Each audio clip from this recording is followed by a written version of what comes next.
ते होतात जेव्हा त्यांना ते तुम्हाला भेटायला येतात आपल्या surgery even they are discharge, तेव्हा काय भावना असते त्यांची आणि ते तुम्हाला भेटून काय म्हणतात, काय असे एखादा अनुभव एखादा आपण क्विकली शेअर करता येईल? सेम हाच पेशंट बघितला. जेव्हा आले होते तेव्हा पेशंट बेशुद्ध होता. ठीक आहे. सो बेशुद्ध अवस्थेत घरच्यांना पण गॅरंटी नव्हती आणि त्यांच्या घरामध्ये ऑलरेडी एक सिमिलर इन्सिडेंट झालेला होता ज्याच्यामध्ये पॅरालिसिस अटॅक आला, डोक्याची कवटी काढावी लागली आणि तो हार्डली एका महिन्यात पेशंट दगावला.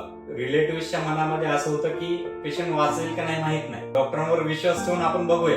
त्यानंतर पेशंटची जशी जशी कंडिशन क्युअर झाली आणि मग त्याला जेव्हा अँजिओग्राफी मध्ये कळालं की बाबा 100% ब्लॉक आहेत तिन्ही वेसल मध्ये आणि त्याला आम्ही बायपास ऑप्शन दिलं.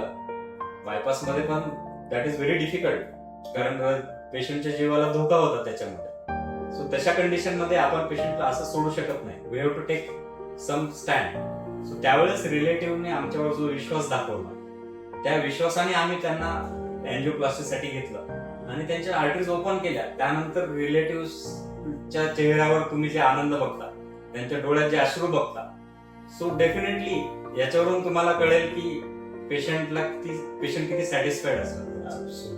So that is more than money.